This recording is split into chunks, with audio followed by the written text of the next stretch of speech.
to the show, but I'm blacklisted from this particular show. Well, they're talking about her partner who was, and she put out a beautiful statement today. Yes. But she said that she asked her to take her there. Yeah. And is carrying this now. Right. Her partner was like, okay, this is what you're passionate about. You want to go give these ICE agents grief, which is, I mean, I get that people are saying that they were impeding federal operations. It's a misdemeanor to put your car in front of but of course they're going to extrapolate. No, but she was driving at him. And I hope that Minnesota, because they are now calling for any witnesses to provide their videos and things like that. I don't know. They've already hard that they could get a whole lot clearer than what they got. Well, exactly. Yeah. The idea that Jonathan Ross's video, and I think it was shared on all kinds of social media platforms, is bizarre. But I was thinking about this, and I'm going to make a video in a little bit where when Ashley Babbitt was shot and killed, and Trump and Tucker Carlson, they had all these things about how this thug should be, he should be charged. This officer shot her in the face.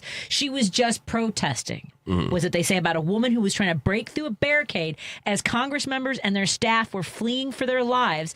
174 officers were injured that day. They were afraid for their lives. One lost his eye. 4 took their own lives. Yeah, if you're trying to break into a locked down Capitol building, they're gonna shoot you. Right. That's just a given. They should have propped her corpse up in the statuary hall. I don't know. I'll keep going. Get rid of Robert E. Lee. They're getting rid of him. Get rid of Jefferson Davis. Of my prop up guests her do not corpse. reflect the station nor that of the radio host here. You're saying We'll start on Charlie Kirk later on. But there were, maybe he shouldn't have so much water. They were discussing, Stop hydrating. Sorry. They were discussing about how Renee Good was so brainwashed that she felt the need to do this. But we talk about Ashley Babbitt, that she very much was brainwashed, that she felt the need to storm the Capitol and break through a window, even though armed officers were telling her to not. Yeah. And she did. Renee Good was just in her car and trying to get out of the situation. Look, dude, I'm not mad at you. Yeah, no. Look, dude, I'm not mad at you. Is what her last words were. I'm not mad at you. It's crazy. Also, there's a video. I don't know if I'd seen the video of Ashley Babbitt driving to D.C. on this crazy rant. She looked like she was just coked up and screaming about Democrats not doing their job and destroying our democracy. Somebody show me a video of Renee Nicole Good doing the same thing. Yeah. The video is surreal. I'm glad that we have it because I think a lot of people were curious. But you're right. It came out so quickly, honestly. Well, because it is through our lenses, right? Yeah. And somebody mentioned this the other day. Ben Cominos was talking about this yesterday because Ben kind of straddles. He threads the needle as a radio host in Wisconsin because he has a lot of conservative listeners, and he's a progressive and he's farther left than he feels like the corporate Democrats, are. And so, he criticizes Democrats a lot, but he was saying that what you can't deny, maybe it was somebody else, that Democrats come with good intentions. At the core of what we're fighting for is affordable housing, is for health care for all, is, and putting ourselves in between ICE agents and separating families is coming from a good place. And wanting to separate families, wanting to hurt people, storming the Capitol, doing everything out of rage and nastiness. I mean, I guess they could flip it and say the same thing, but it is through our lenses. I just don't know how you compare what Renee Nicole Good did compared to what Ashley Babbitt did. I mean, because if you do put them up side by side within a day, 5 years after, one day later, right, is the shooting of Renee Nicole Good. And by the way, I don't know if you've seen this video. There's a woman in Minnesota, in Minneapolis. She orders DoorDash. This is on TikTok. This is insane. She orders DoorDash, opens the door. Federal agents had been following her DoorDash driver. The driver runs into her home. It's a woman. She runs past her, runs into her basement, is hiding. Federal agents are demanding that the occupants of the home turn over the woman. The woman's in her basement crying. And it's absolutely bonkers. They're threatening to break down the door. She's like, I want a warrant. And I will tell you this.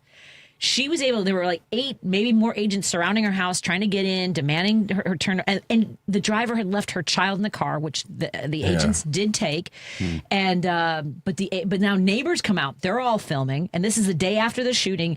The woman in the house is screaming. She's like, I'm a Native American. You guys already shot a woman. My people died, so you could wear that. All kinds of stuff. It was bonkers. And the agents finally left because of the neighbors out there filming. And the woman, and even the driver was outside. She's sobbing. And then the shooting yesterday in Portland.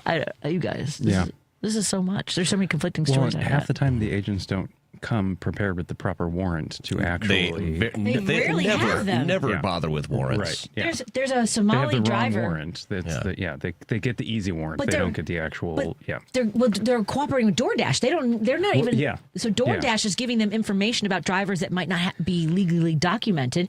Then they're also going after Uber drivers. There's a Somali video.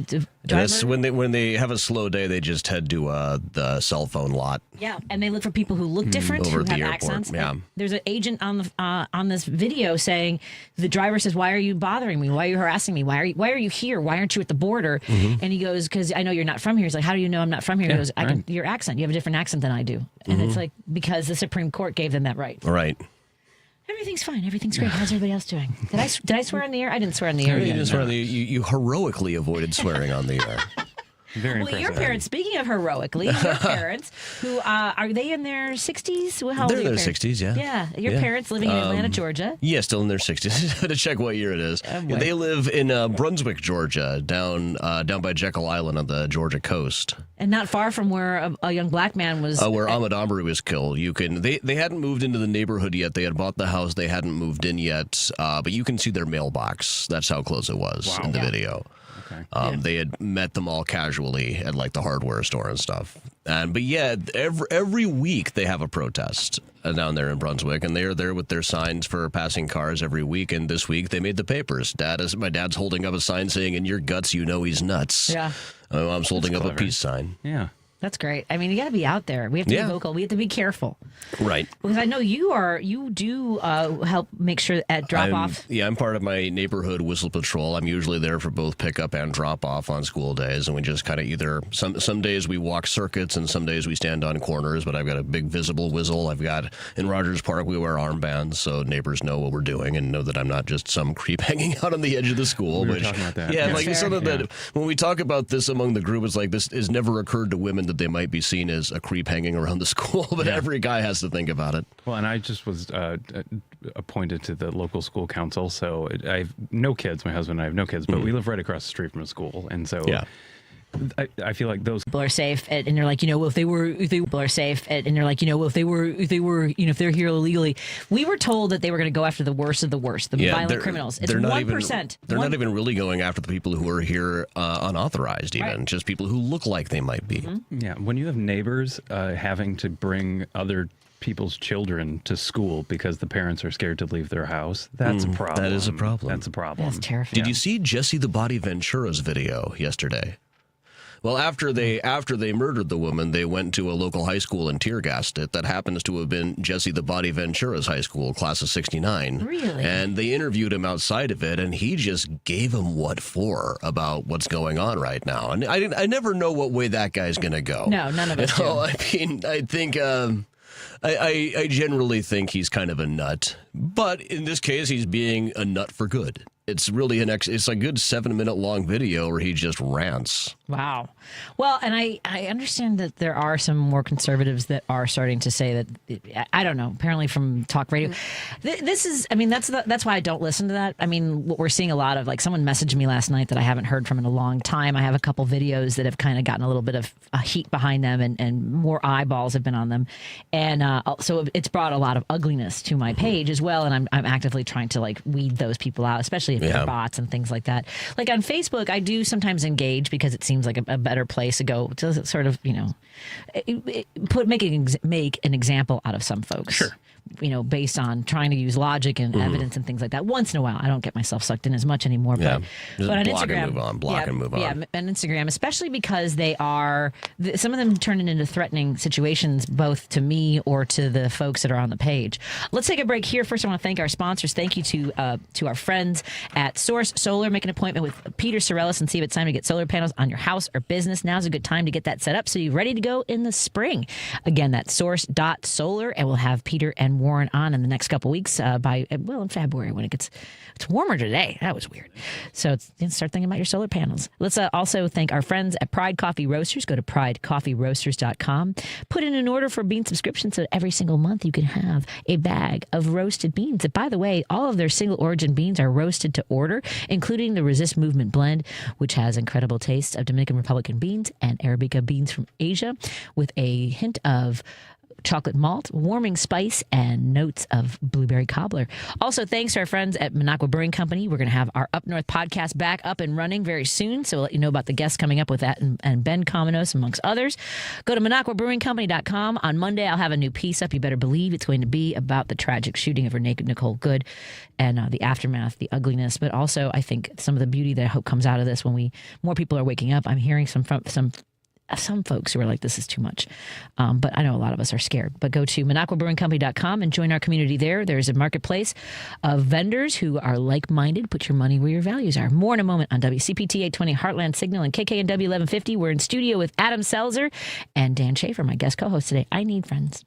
Joan Esposito, live, local, and progressive. I am very pleased to welcome Illinois Congressman Eric Sorensen, Congressman Jonathan Jackson, Congresswoman Jan Schakowsky, Congressman Mike Quigley represents Illinois' 5th District, Congressman Brad Schneider, Congressman Bill Foster, he represents Illinois' 11th District, and joins us now. Joan Esposito, weekday afternoons 2 to 5 on WCPT 820. Chicago's Progressive Talk, WCPT 820, where facts matter.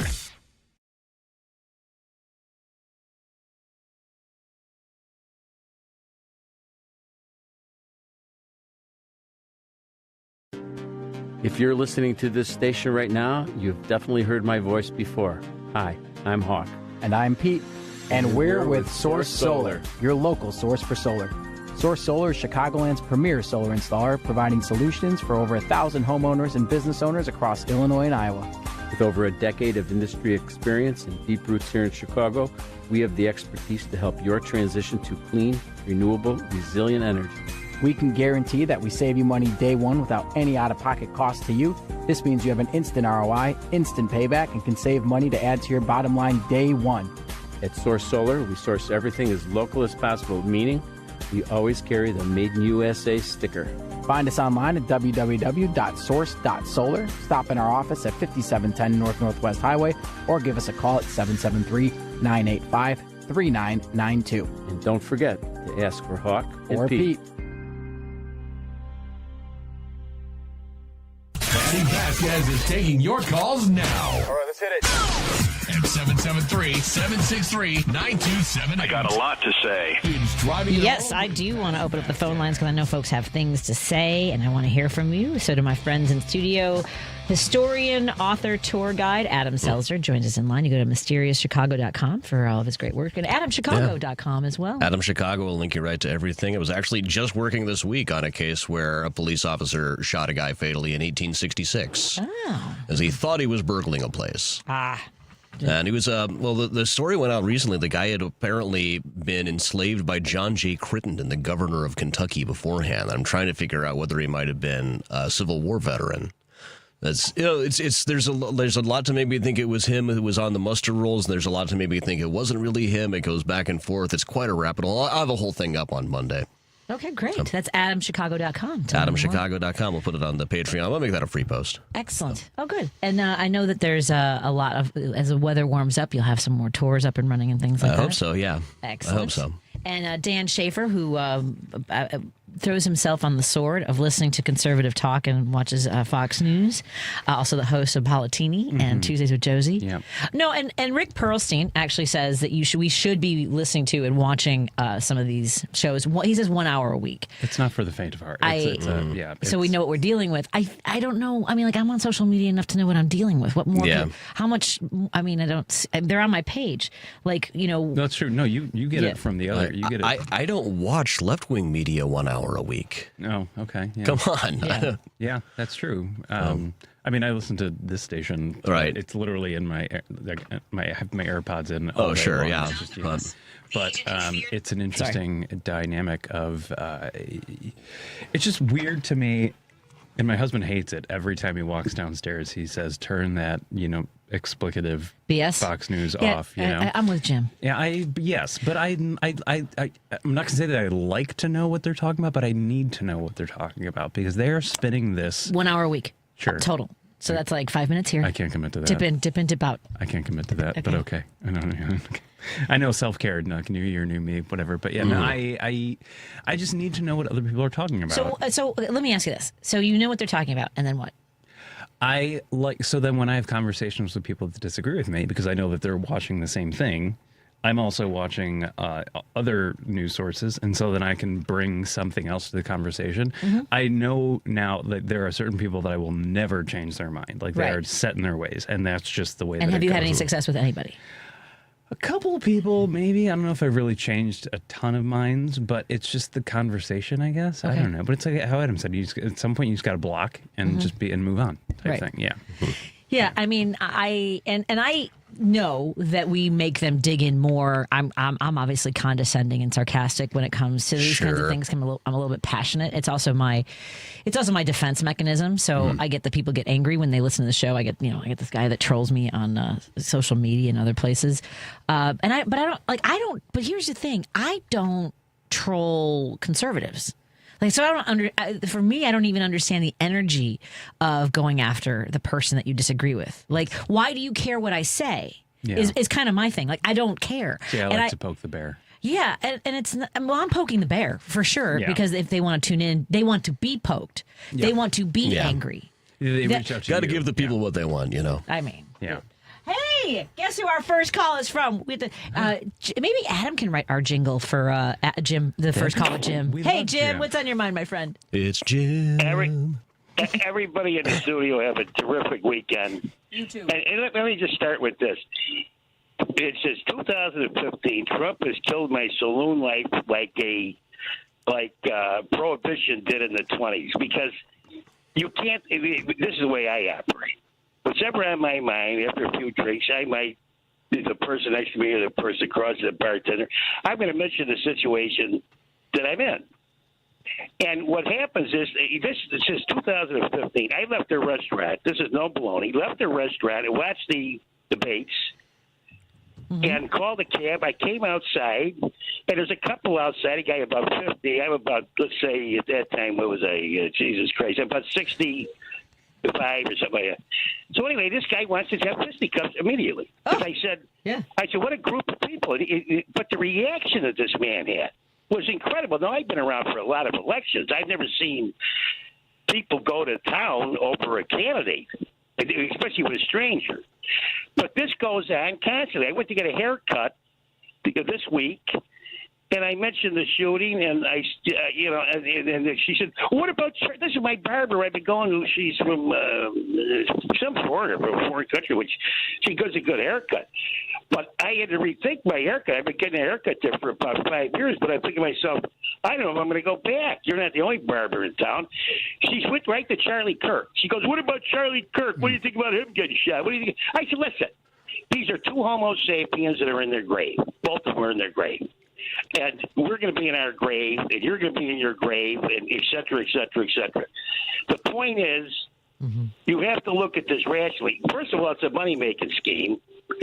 All these prisons, these are all private prisons. These guys are paid millions and millions and millions and millions and millions of dollars.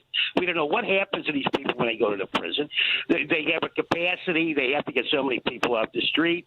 I'm sure that there are little meetings in Broadview. Well, you got to get 50 people today. I don't care who they are. Just get 50 people.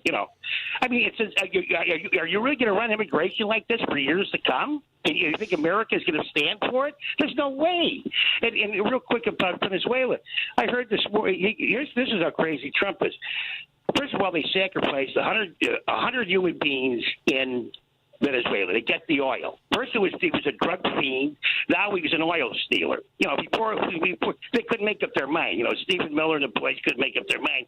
Should we say he's a drug stealer or should we say he's an oil stealer? All right, let's call him an oil stealer. So he's on today at BBC. Unbelievable. I don't know, Dan, how you can watch any of this stuff. But anyway, here's Trump. We have all the oil executives here, and one of them can take a straw, walk into a prairie, and stick it in the ground and suck oil right out of the ground. That's how good he is. He did say that. And then, but think of this. For what purpose? First of all, he's going to take the $50 million right off the top. The oil he's taking, he's putting in offshore accounts. Patty, and you guys. Now listen to this. My brother made a couple of million real quick, and he called me up. He said, "Jim," he goes, "You think some guy's over to talk to me and putting it offshore?" I said, "Listen, Charles," I said, "the way you blow money, you'll have to swim. You'll get your swimming trunks on and swim to wherever island the money's at. That's how fast you go through the dough." But Trump is like, no compunctions. I'm going to have it in a offshore account. Now, what American president? What's wrong with our banking system? Is it collapsed? We don't know it. Is Jamie Dimon scouted with the funds? Yeah. I mean, do we know? I mean, but the point. I mean, first of all, and not only that, but all the people getting shot supposedly are wild-eyed Democrats. You know, they're wild-eyed Democrats. I haven't seen any ICE agents get run over yet. I haven't seen any ICE agents killed. We're the only ones getting shot at. I'm talking about Homo sapiens trying to get through a 24-hour period. They have no right to do this. You saw what the Catholic article today was on JD. They said he's a Catholic. He's a Catholic like I'm Santa Claus. You know what I mean? He's no Catholic. He's no Catholic. They said it was a complete stain on the Catholic faith. There's no Catholic in the world that believes that this is right to scout people off the street and put them in prisons. And then shooting. What happened in goddamn Portland? We get the same story again. It's like why even put it on the news? It's just the same story over and over again. I guess if you're in Russia, if you're in 1999, and you're living at St. Petersburg, and Putin is ascending to power, that's what we're going to get. He bought Channel 2 News. They bought Channel 2 News. That's a state agency. Everything we're looking at is just baloney. Anyway, you guys have a great weekend. Jim. Thanks for that first call. Thank you, Jim. Okay, bye. When we come back, we're going to take a break here. When we come back, we're going to talk to Yasmeen Bankole, candidate for the Illinois 8th Congressional District, and we're in studio with Adam Selzer and Dan Schaefer, my guest co-host tonight. Right back in a moment on WCPT 820 and KKNW 1150. You're listening to WCPT 820. Here's the latest Chicago weather update. I'm meteorologist Ray Miller from the Weatherology Weather Center. Chance of rain tonight with a low temperature of 33 degrees and winds out of the east at 5 to 10 miles an hour. Saturday, rain mixing with snow with a high temperature of 36 and southwest winds at 15 to 30. Sunday, sunshine with a high temperature of 33, northwest winds at 15 to 30 miles an hour. Monday, sunshine with a high temperature of 40. That's the latest Chicago weather update. Right now, it's 44. This is Chicago's Progressive Talk, 820 AM, WCPT Willow Springs, and online at WCPT820.com, where facts matter. I'm Dr. Kristen Lyerly, and this Saturday at 5 p.m. on the Dr. Kristen Lyerly Show, an OBGYN provider who got fired for speaking up and still refused to stop fighting for her patients. Lawmakers don't understand women's health. Patients are drowning in misinformation, and the healthcare system keeps failing us. So where do we turn? We'll tell you. That's this Saturday at 5 p.m. on WCPT AM 820 and the Heartland Signal website. Because facts matter. You're listening to WCPT 820. If you're listening to this station right now, you've definitely heard my voice before. Hi, I'm Hawk. And I'm Pete. And we're with Source Solar, your local source for solar. Source Solar is Chicagoland's premier solar installer, providing solutions for over 1,000 homeowners and business owners across Illinois and Iowa. With over a decade of industry experience and deep roots here in Chicago, we have the expertise to help your transition to clean, renewable, resilient energy. We can guarantee that we save you money day one without any out-of-pocket cost to you. This means you have an instant ROI, instant payback, and can save money to add to your bottom line day one. At Source Solar, we source everything as local as possible, meaning we always carry the Made in USA sticker. Find us online at www.source.solar. Stop in our office at 5710 North Northwest Highway or give us a call at 773-985-3992. And don't forget to ask for Hawk or and Pete. Welcome back to Driving It Home with Patti Vasquez. Thank you so much for joining us for our drive home. You know, we are in the really heading into the primaries in March. March 17th is the primary. You know, there's a lot of hot races all over Illinois, and one of them is the Illinois 8th Congressional District. Joining us on the line is one of the candidates for that race. Yasmeen Bankole joins us. Hi, Yasmeen. How are you doing today? I'm great, Patty. Thanks so much for having me on tonight. It's a pleasure to be with you. Excellent. Thank you so much. And we have in studio with us my guest co-host. We have Dan Schaefer and Adam Selzer joining us as well. They might jump in with some questions. Welcome. Yes. Thank you for coming on. And hi, Dan. Hi, Adam. Hey. It's a pleasure. Where are you from originally? Where'd you grow up, my friend? Yeah, so I grew up in Hanover Park. I was born in Chicago, so I'm Illinois born and raised. Deeply, deeply rooted in the 8th Congressional District. Spent many years working at the Schomburg Library, and also worked for the outgoing Congressman Raja Krishnamurthy. Spent several years working for him. So very familiar with the Chicagoland area, and it is home for me. Oh, lovely. What was the kind of the call for you to get involved in public service and governmental work or politics in general? Yeah, so I think it's really my upbringings. You know, I was raised by two parents that always encouraged me to be civically engaged. I'll just say that after grad school is when I got my first job working for Congressman Raja Krishnamurthy, and I just really, really enjoyed the casework, the outreach, seeing the tangible results of helping our residents on a daily basis.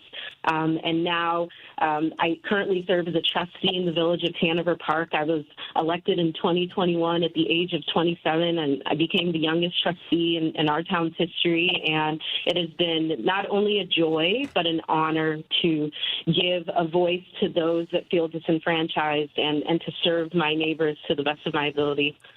That's amazing. I love that you want to serve your community, and you come at it with a heart of service. So what are some of the things you tell your constituents? You know, when you ring the doorbell or you meet them at events, what are some of the issues that you tell them that you're fighting for and that will be the center of your platform and mission in Congress? Yeah, so I first start by listening and learning what's top of mind for them, but I really just believe that we are living in a new America, and to meet this moment, we must have a new generation of leaders that are ready to take up the mantle and not only legislate, but also be fighters, because we're watching so many of our rights be trampled on. I mean, we just watched a couple nations be bombed. I'm Nigerian, and on Christmas Day is when Nigeria unfortunately had U.S. strikes. And even though my family members are in the south near Lagos, I still gave them a call and just said, you know, you're not up there, right? And so it's wild, you know, the things that we're seeing out of D.C. And so I just know that we all deserve so much better than this. And I think that when we think about the things that we all want, you know, health care, education, you know, lower costs, so many of those things are unfortunately being put on hold because of all the chaos in D.C. Yeah. Good, Dan. Touching on you just said it, the chaos in D.C., right? So, and you just touch on some, I would call them rather big issues, things like healthcare and things of that sort. The chaos in D.C., how do you see being able to work with hopefully future colleagues to kind of find some common ground and I would just say actually get something done in Congress, because they're not doing a lot of stuff. Yeah, and so I am always a strong believer about the art of compromise, about common sense. You know, I also spent many years working for Senator Durbin, who has really led Illinois in such a steadfast way and an effective way for so many years. But unfortunately, I don't think that's where we're at right now. I truly believe that if we're going to make it to the end of this Trump presidency, we must oppose, right? And I think right now we're seeing Democratic leaders try to lead the party in a really noble way. And I would just like to see more fire. I'd like to see more opposition. I'd like to see our leaders stop voting on spending bills that are essentially funding our own demise. I really would like to see more opposition, and I think that's going to come from new leadership, from fresh faces, energy, but also experience. What are some? Thank you for the question. Yeah, no, absolutely. Adam, I don't know if you wanted to if you had a question as well. Not yet. Yeah, not yet.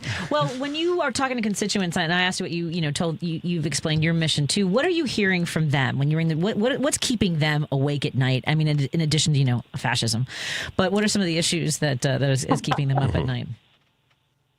Yeah, that it seems that our president is currently hell-bent on getting us into World War III. Yeah, and that we continue to prioritize this war machine instead of paying our teachers, or we continue to bicker and squabble about culture wars, but we cannot pay our healthcare premiums. Like it's insane. It almost seems like we're living in an alternate universe sometimes. And so when I think about prioritizing the middle class, and that's really what I'm running on, reprioritizing the middle class, stopping Trump, I think about the fact that most of us are just trying to survive, and I think that gets lost in the chaos sometimes. Yeah, that's the thing, is that there is so much happening that issues that would otherwise be prominent. I mean, like abortion, for one. There was a woman in Kentucky who was arrested for, she for whatever reason, had a fetus that she disposed of and was arrested for murder. Ultimately, she was. I mean, like these stories are happening all over the country, and we can't even focus on that because of all of the emergency status that we have with everything else. But when it comes to healthcare, what is your vision? Because I mean, personally, I want universal healthcare. I want single payer. I want everyone to have access. Yeah, and if I could just, before I jump to healthcare, I just want to say that what you just mentioned about that woman in Kentucky, it's so shameful. It just angers me that this is our reality, because we all deserve access to health care, to adequate health care. And when you talk about universal health care, I'm right. I'm all for it. Some people are scared to say that they support Medicare for all. I have it proudly posted on my website.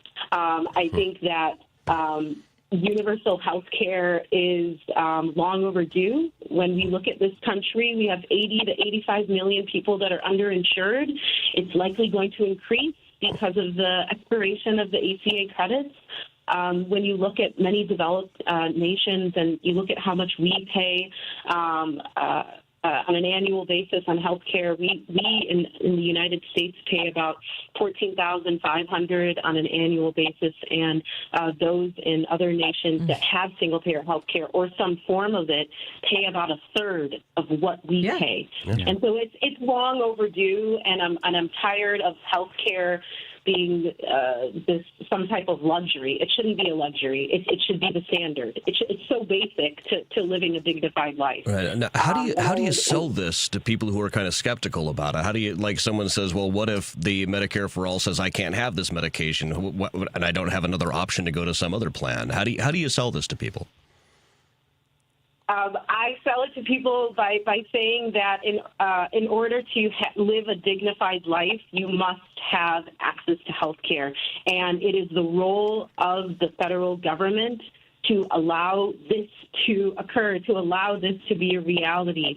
I know that there's a couple pieces of legislation that have been introduced. There's Medicare for All. There's the improvement that Congresswoman Jayapal recently introduced. I believe that it can be done. It's just as an aside, we've just this past year watched all of these horrific things that this current administration has done, and they moved at lightning speed. And I know that if you have the willpower to do something, if you choose to prioritize something, you can get it done. No ifs, ands, or buts.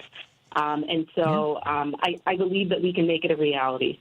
And I think it's just reminding individuals that we are the only industrialized nation where you can go bankrupt from getting sick.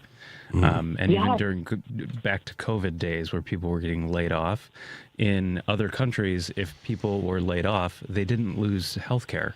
But here, you did during a pandemic. And that's just so weird. It's just, Like, what's the point of having a government if we're not going to have a government that takes care?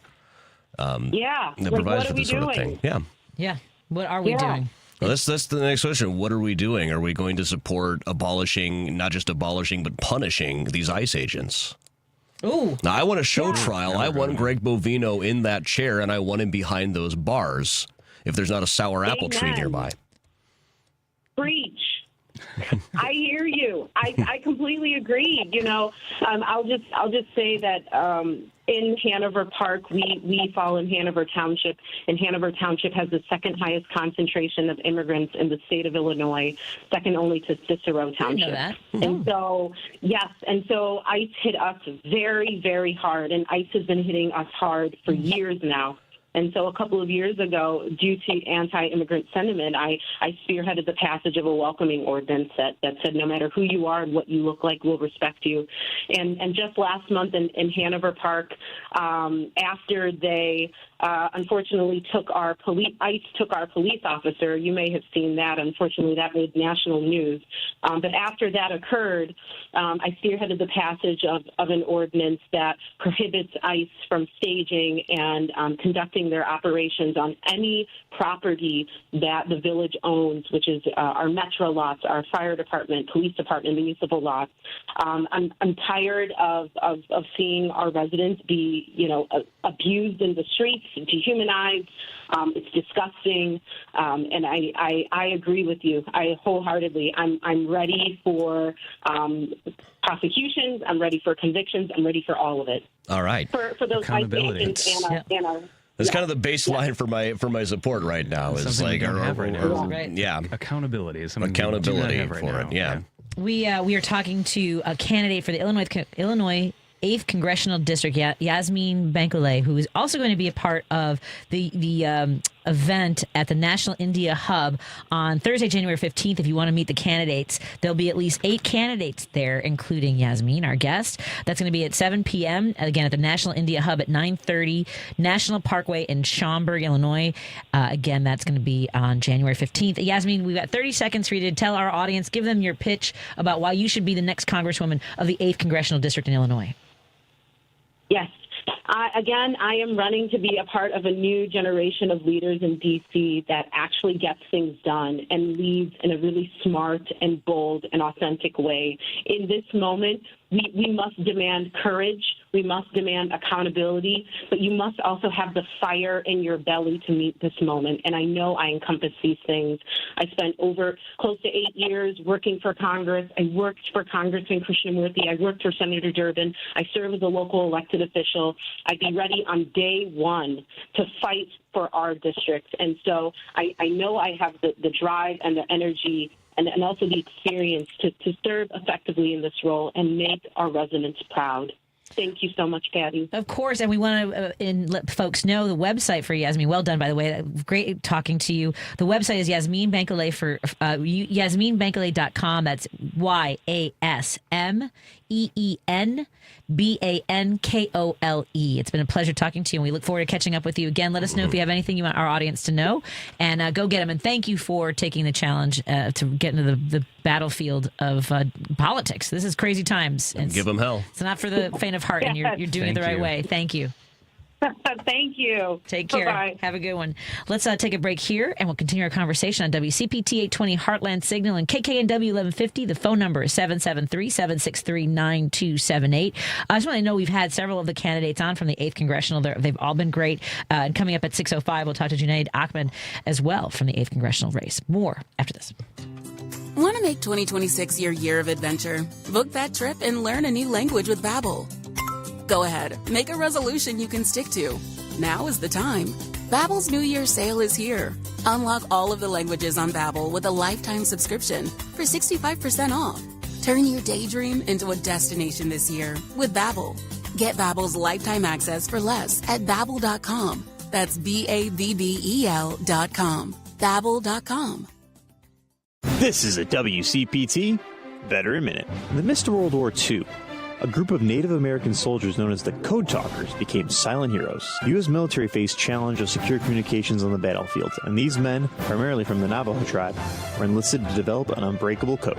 Using their native language, which had no written alphabet, they transmitted vital messages that were indecipherable to enemy forces. The code proved to be an essential asset, particularly in the Pacific Theater, where it helped the Allies win crucial battles. The Code Talkers' courage and ingenuity saved countless lives and turned the tide of the war. Yet, their contributions remained largely unknown until decades later.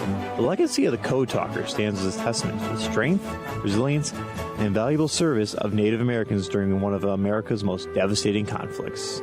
This has been a WCPT Veteran Minute.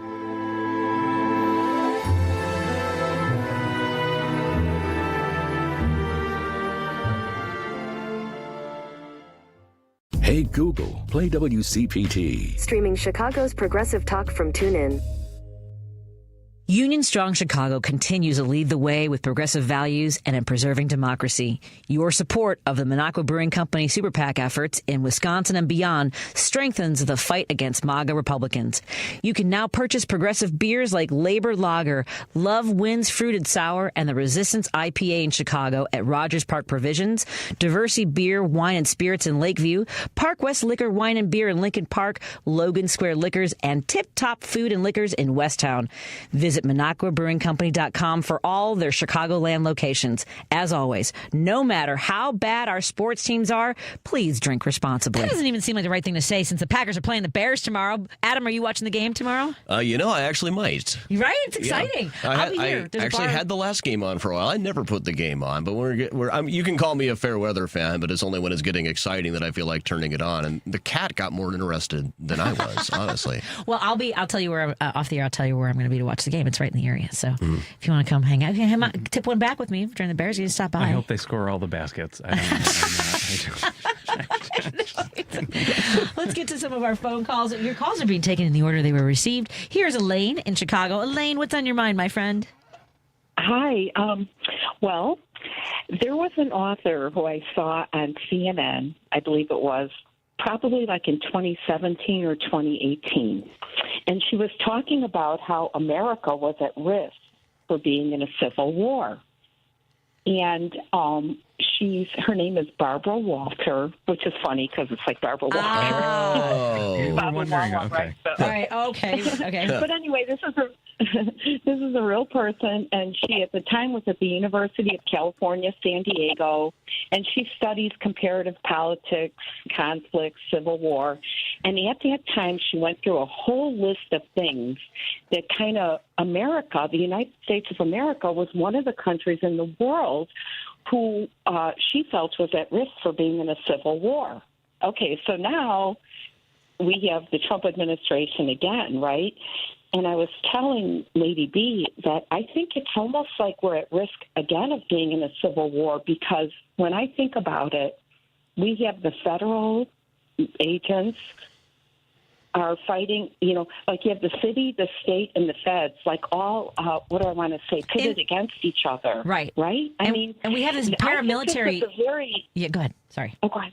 Oh, no, I'm sorry. No, I was just, to your point about the ICE agents, the federal agents in our cities, they're infiltrating our cities to normalize their presence. And I think that's part of what you're trying to say. And I don't know if they're even that pitted against, like in Chicago, state police don't seem to be having that much of a problem with the ICE agents and making sure that they can do what they need to. So right. But, I feel like just generally the general feeling in the United States is we're all, it's the beginning of going against each other. We're all citizens, right? We're all United States of America citizens.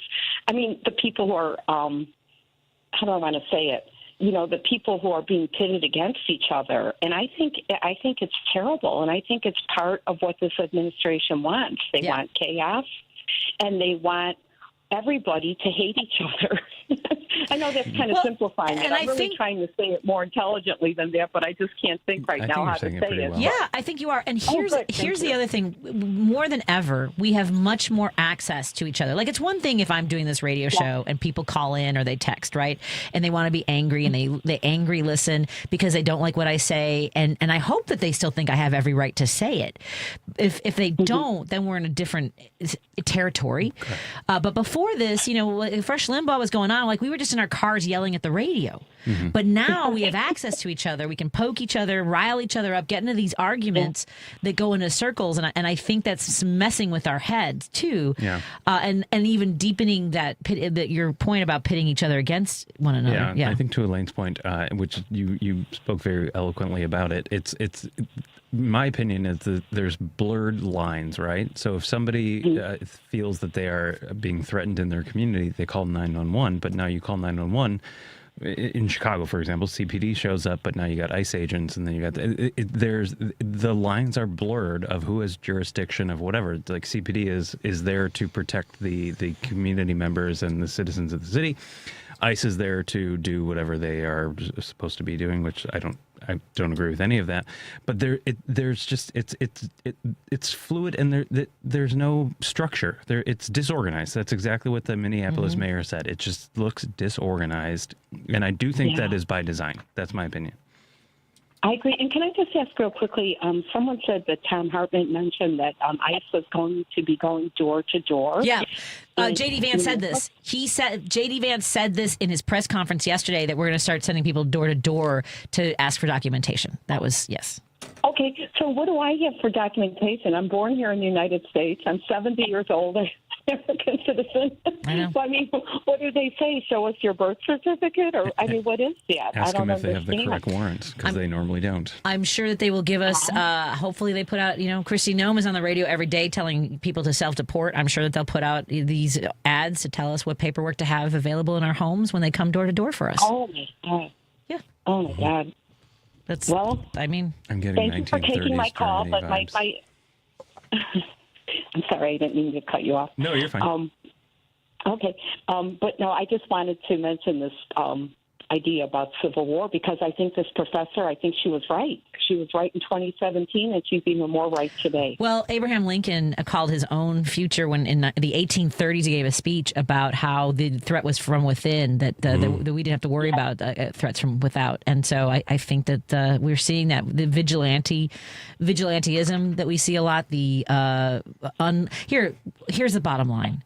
They have basically told us that we can be executed for whatever reason, and this administration believes that in that process, these agents have absolute immunity. And I don't know how else to frame this. So, at any rate, have a good weekend. Yeah. Thank you. You too. Thanks so much. Sorry. Yeah. Cheers. I'm gonna stay hydrated. Okay. Take care. Sorry. Bye. Sorry. Was that too grim? Sorry. I like her. I like her. I love the lady. Yeah. I hope she calls back more often. Roosevelt, what's on your mind, my friend? Roosevelt. Patty, how you guys doing? Well, we're here. Yeah, I'm just reeling after what I just said. Yeah. I said things out loud that I hadn't said before, but go ahead. That was a perfect transition call for me, because I wanted to piggyback on what that lady said. First of all, I'm going to be 70 years old, so that we have that in common. To the point she was making, we talked about training yesterday, remember? So I think, this is my theory, I think the mini MAGA Trumpers, or trumpets, or whatever the heck you guys call them. Anyway, I think that is precisely what we were talking about yesterday. I think they want us to squirm. They want to see fear in our eyes or hear it in their voices, in our voices, I mean. So that is the point, is own the liberals, own the progressives. They've always been about owning people. Right, but this has gone beyond that, because if you remember what Jonas Macedo said earlier, what the lady said to the guy that shot her in the face as she was dying is, that's okay, dude, I'm not mad at you. And what was his comeback as she was dying? Did you hear that? Well, we can't say that on the air. Right, exactly. So I want to connect that with the lady that they shot here in Chicago. They shot her 5 times. What did that guy say? Isn't that the same thing? It was he said 5 shots, 6 holes was what he said. 7 holes. 7 yeah. holes. Well, that was in his text. What he was commented on saying was something like "do something," followed by another word that I'm not going to say on the air. Right, exactly. That I think we He can said, say on the air, but I'm not going to. Well, I'm going to say part of it. D-U-B. Isn't that the same thing that this guy said to this lady in Minnesota? It's pretty close, so Yeah, so it's pretty close. He called her an F and B. So He called her an F and B. I can't say the other one. B. Oh, I did not hang up on him. We could just play that Mirror at the Brooks song, touching anything, just so everybody knows. She actually wasn't touching me. Yeah. Except for my own phone. Let's see. Since January 20th, 2025, DHS operations have resulted in more than 605,000 deportations. And there's nothing here that says how. Let's see. No, nothing about. From the last numbers I saw that were released I believe they were released by ICE, and the Cato Institute evaluated them. Hold on, I had these numbers before, as far as vicious criminals and those who had criminal records. Mm-hmm. But they're also rounding up people who didn't. So I don't know why we can't call attention to that. Mm-hmm. Anybody who is improperly or illegally deported or unnecessarily so or rounded up, I just don't understand why. There are criminals here all the time. I mean, sure, yeah, criminals are born here all the time. As a survivor of a homicide, my brother was murdered by a fat white guy. Sorry, everybody, I don't mean to say it that way, but yeah, you're not wrong. Yeah, I don't know what to tell you. There's a picture of him that looks so much like J.D. Vance too. That was weird too. It's bizarre. Yeah, very strange. Let's take a break here. And I'm so sorry, Lady B. I got carried away. More in a moment on WCPT 820 Heartland Signal and KKNW 1150. We'll continue the conversation in a moment. Hi, girls. It's the new year. What do you want to say? Shoot. Hold on. I got it. Yes. Let me reload that. Sorry, Lady B. Where did it go? There it is. I got it. Hi, girls. It's the new year. What do you want to say to the people? Be good to each other. And be good to yourself. What does it mean to be good to each other? Be kind to strangers. Love your neighbor. Let people love and live the way they want to. You know, all that good stuff that Jesus, Buddha, Muhammad, Krishna, and the Torah tell us to do. And what's it mean to be good to yourself? Eat right, exercise, get enough rest, don't stress out too much, and get acupuncture on the regular. With healthcare costs getting all out of control, it's great that Chicago Community Acupuncture offers high-quality care for only $50 a treatment. That's less than some people pay for a copay. Yes, I'm grateful that we can help so many people. How do people find us? You're at Milwaukee, Devon, and Nagel. They can call 773-853-0920. 773-853-0920. Or the website ChiComAcu Chicomacu.com. And Happy New Year! Start off the new year on a healthier note by taking active liver supplements from New Nordic every day. Available online at Amazon or NewNordicUSA.com or at your local CVS, ShopRite, Meijer Grocery, or Wegmans. AP News, I'm Ben Thomas. In Minnesota, state and local authorities are pushing for involvement in the investigation into the shooting death of a woman by an ICE agent. Ed Donahue has the latest. Minnesota Attorney General Keith Ellison wants the state to be part of the investigation into the shooting death of Renee Good by an ICE agent in Minneapolis. The Department of Homeland Security claims the shooting was in self-defense. Ellison says there's too much evidence that still needs to be evaluated. What we're doing here is asking the public who may have video. There may be people who were on the scene, who saw what happened, who have some type of evidence that they feel bears on what the truth is in this case. The Trump administration wants to keep the investigation in federal hands. Hennepin County Attorney Mary Moriarty says there are complex legal issues involved when a federal law enforcement officer is involved. But the law is clear. We do have jurisdiction to make this decision. The Trump administration has claimed the agent has legal immunity. I'm Ed Donahue. The Minnesota school system is offering families the option of remote learning for a month in the wake of the shooting. At the White House, President Trump pitched oil executives on investing in Venezuela. One of the reasons you couldn't go in is you had no guarantees, you had no security, but now you have total security. It's a whole different Venezuela, and Venezuela is going to be very successful. And the people of the United States are going to be big beneficiaries. The Labor Department says U.S. employers added 50,000 jobs in December. That was slightly lower than November. The unemployment rate slipped to 4.4%. The data suggests businesses are reluctant to add workers even as economic growth has picked up. On Wall Street, the Dow rose about 0.5% and the S&P 0.6, both closing at new highs. The Nasdaq rose 0.8%. All three finished the week higher. This is AP News. In Atlanta tonight, Oregon and Indiana meet in the Peach Bowl. The winner plays Miami in college football's national championship game on January 19th. The Hurricanes beat Ole Miss last night, 31-27 in the Fiesta Bowl. And the NFL's wildcard round gets underway tomorrow.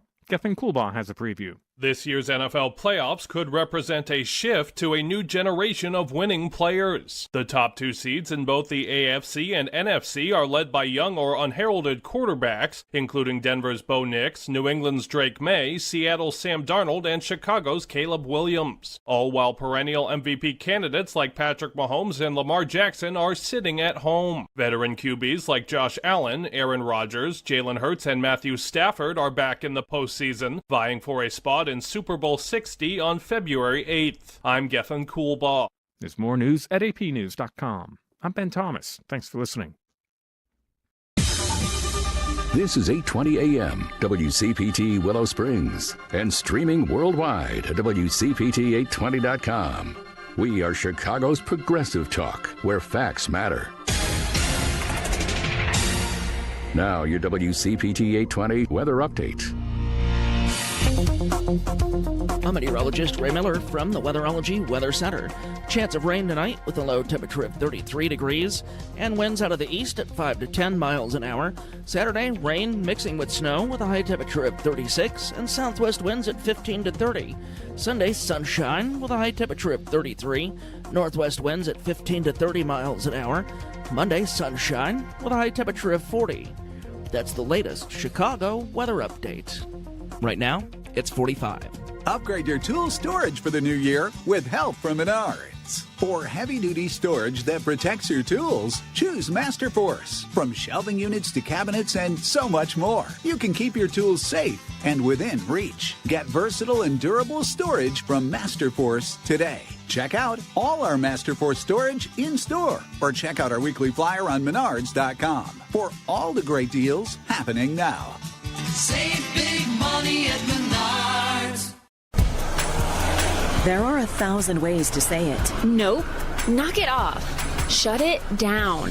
Dream on. No dice. Give it a rest. Not a chance. Or just I'll text.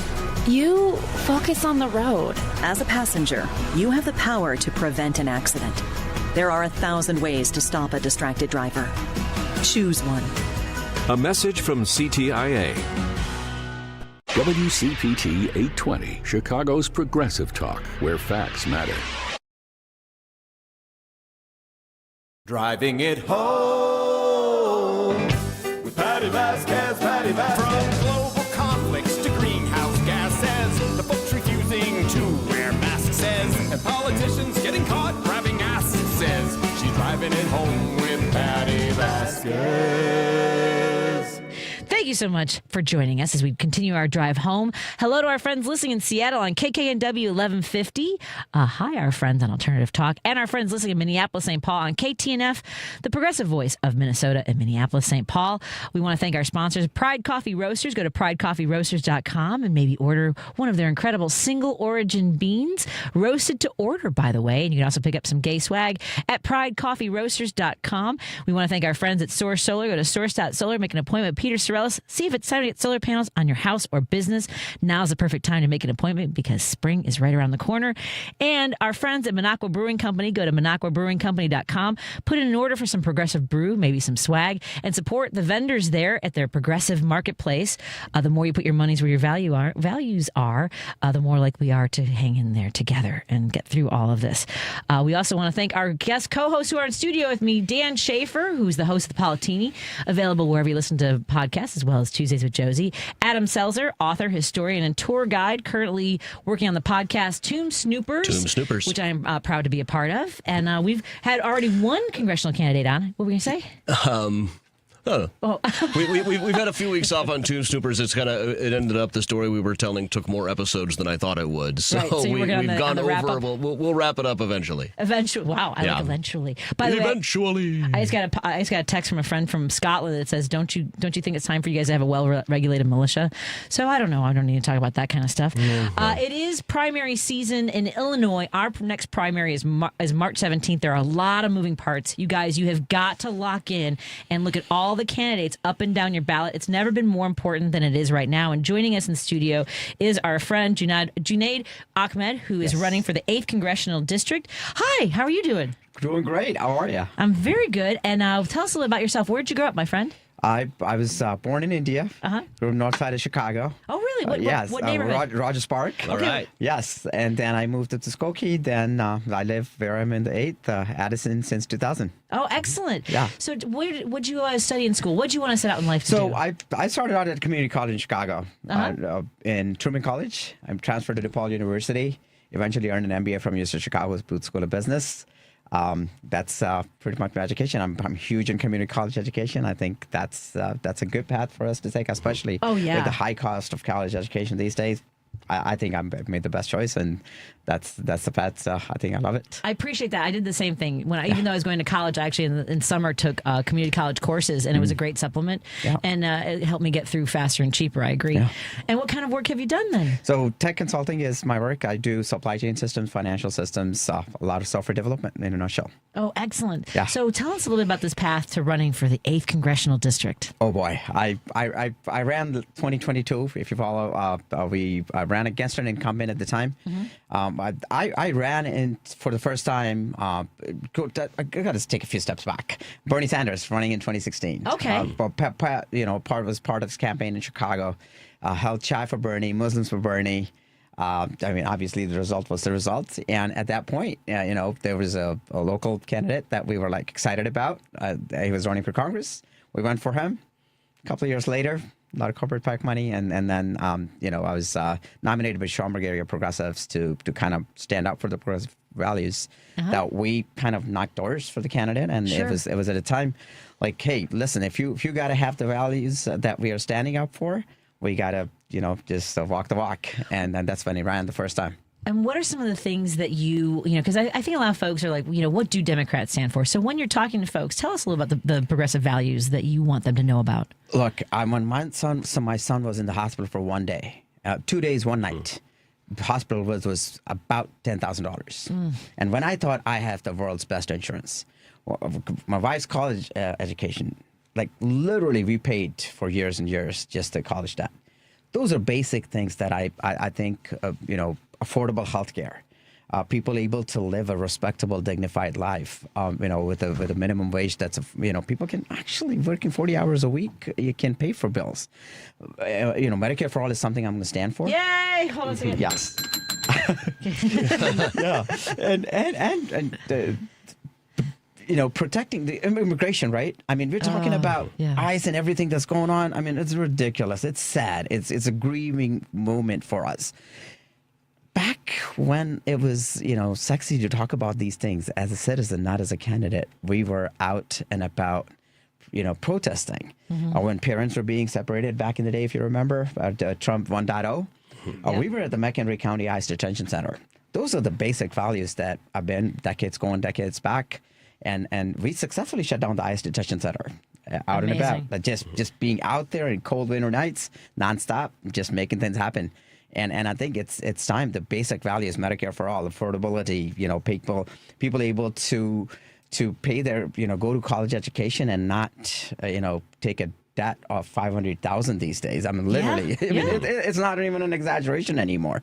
Basic values and immigration rights. They treat people with dignity. I mean, this is not too much to ask for. No, and I know we have a lot of conversations on this station about going into the trades, right? And I think there needs to be. Do you talk to folks about that? Absolutely. Especially even technology to me is becoming more and more of a trade these days. I think there is an opportunity that within a year, 2 years, and I've done that within my own company. We've trained people and got them into doing tech jobs, cybersecurity. We've done people doing AI work these days. You don't have to be 6 years college educated. I mean, literally, you can learn those things and do it.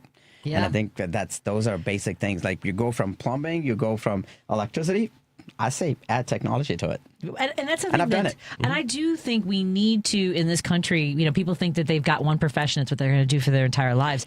AI is changing that, and we should definitely be considering, it's not going away. So find ways that you can implement that in your life. Otherwise, I think it's kind of like cell phone. Remember when people are like, I don't believe in using social media. Well, I've been playing with enough AI programs that I figure out kind of what it works and what it can do for me. What I find it's a fun toy, but you really just can't trust it for anything that matters. Well, I talked to a doctor who said that there's now some AI programs that are even better at detecting or analyzing some of the information that they gather.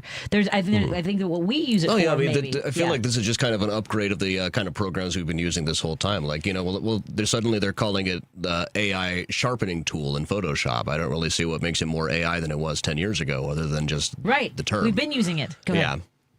You hit it there. Mm-hmm. Back in the day, about 2001, I was right out of college. I worked in a program. I worked with the U.S. Customs officials and UPS. And that was an intelligent system to detect packages that come into the country. Mm-hmm. And today, we call it AI. Yeah. And this was literally 24 years ago out of college. It's kind of like Omatic in the 50s or Cyber in the 90s. We're just using it for every bit of technology.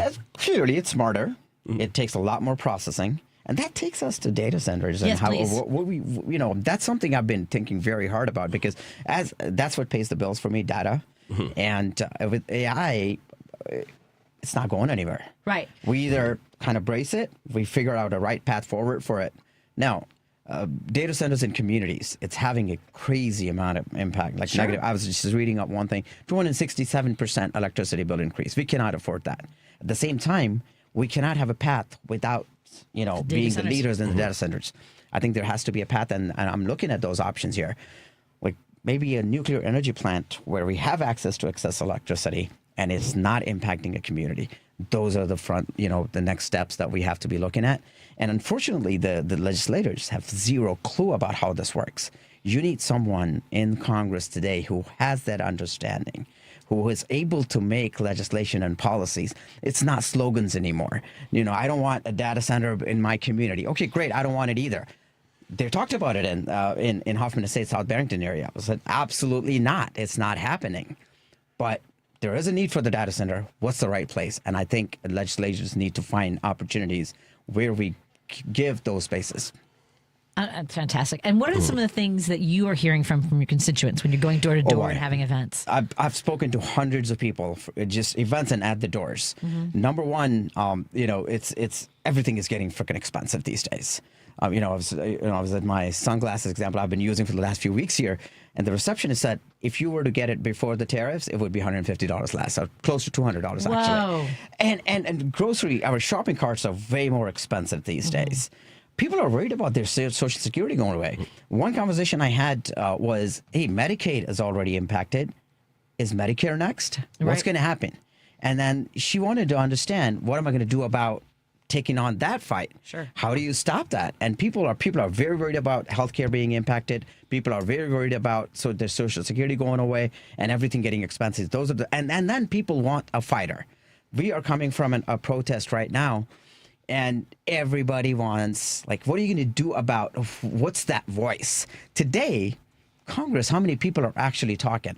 I mean, here we look at it, Dalia is talking, but not a whole lot of Congress people are doing anything. And that quietness is just... Well, I get a feeling that it's the gridlock. How do you overcome that? What do you envision in that sense? Because there are people who are leaving. They're like, I'd rather go spend time with my family than sit here and not be able to do anything. Yeah, that's getting worse by the day. And I think we need more and more people who are going to have that conversation, who is willing to, and then, just looking at my business background, I've been in consulting, done a lot of work, talking, breaking those barriers, having those conversations, and one thing I tell you, you talked about what am I hearing from talking at the doors.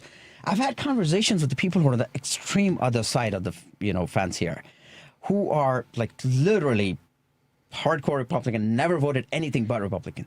But when it comes to bottom line issues, it's like me talking, you talk, it's everything at the base, we are worried about the same thing. And I think that's where we need to focus on.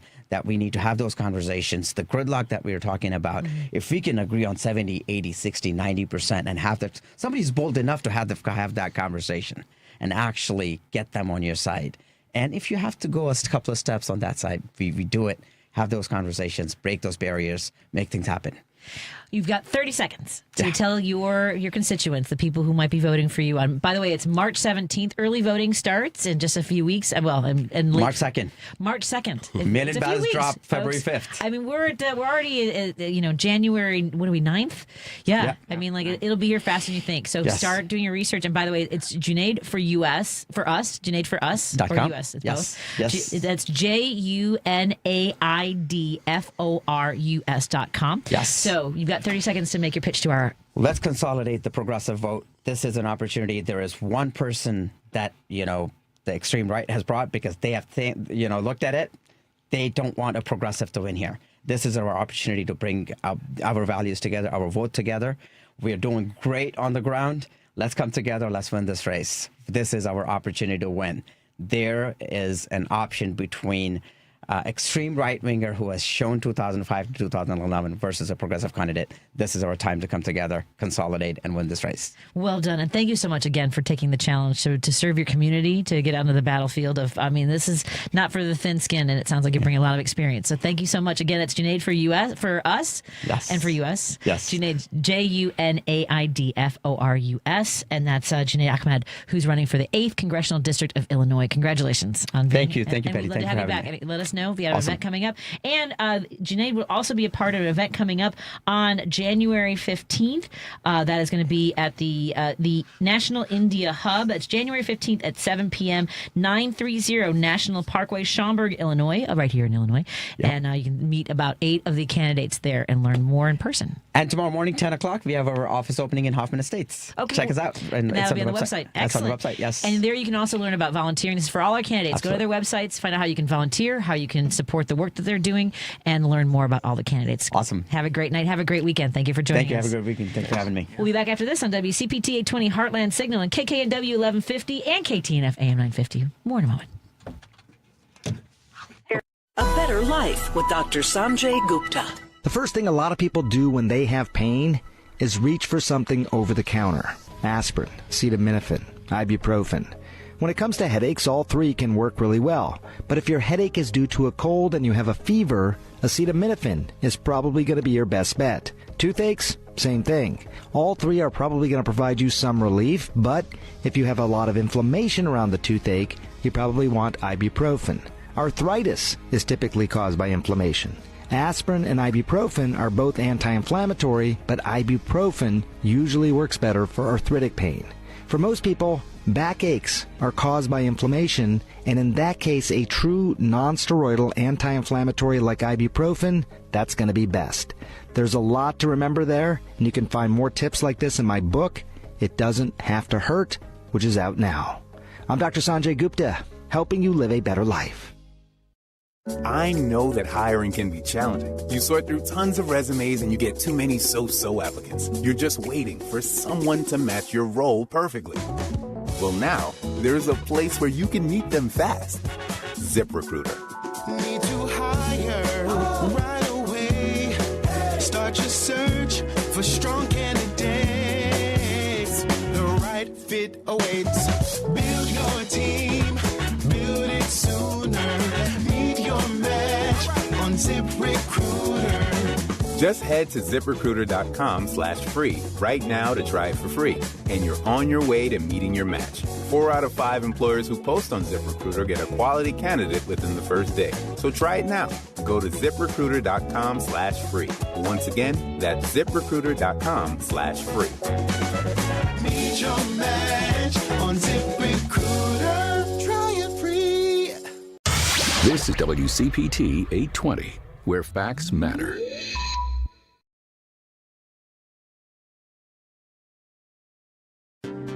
If you're listening to this station right now, you've definitely heard my voice before. Hi, I'm Hawk. And I'm Pete. And we're with Source Solar, your local source for solar. Source Solar is Chicagoland's premier solar installer, providing solutions for over 1,000 homeowners and business owners across Illinois and Iowa. With over a decade of industry experience and deep roots here in Chicago, we have the expertise to help your transition to clean, renewable, resilient energy. We can guarantee that we save you money day one without any out-of-pocket cost to you. This means you have an instant ROI, instant payback, and can save money to add to your bottom line day one. At Source Solar, we source everything as local as possible, meaning we always carry the Made in USA sticker.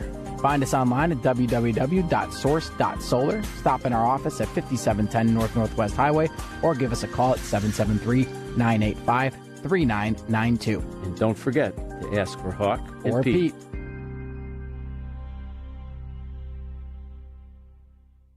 Patti Vasquez is taking your calls now. All right, let's hit it. At 773-763-9278. I got a lot to say. It's Driving It Home with Patti Vasquez. Thank you so much for joining us as we continue our drive home. We have another guest. Don't we have another one at 6:30? I feel like Amber Sherman, who is we'll talk to her in just a little bit. Joining me in studio is Adam Selzer, who is an author, historian, and tour guide. And I met him over a decade ago when I was at another radio station. And we've had many great adventures together. Many adventures, yeah. Many wonderful adventures. And Dan Schaefer and I met a couple years ago on the phone. He was a regular caller to the show. And then started hosting here at WCPT. And with your grace, thank you. Yes. It was very, and that was a Palatini, which is available wherever you listen to your podcasts, as well as his podcast, Tuesdays with Josie. And Palatini's going to be published on Monday. Hey, congratulations! I've been recording and editing, and it's a messy process. But it's all good. I'm a little rusty, but yeah.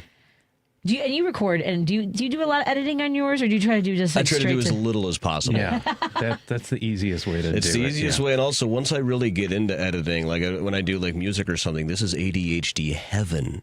I can go in. Oh, if I try this button, what if I try this button? What if I try this button? What if I move this? What if I move this a little bit over here? And I just get so lost in it for hours and hours and hours. By the way, the USDA has frozen all funds to Minnesota. All federal funding because from the USDA of course they have. Okay. Very good. Okay. Well, now this makes my question stupid. Adam, what is your favorite tour to give in Chicago? The favorite tour to give in Chicago? Before she said that, that was my question, but okay. Well, I am a cemetery tour guide by trade more than anything else. So I love doing Graceland Cemetery. I love doing Rose Hill Cemetery. Yeah. Bachelor's Grove Cemetery. Bachelor's Grove. You really...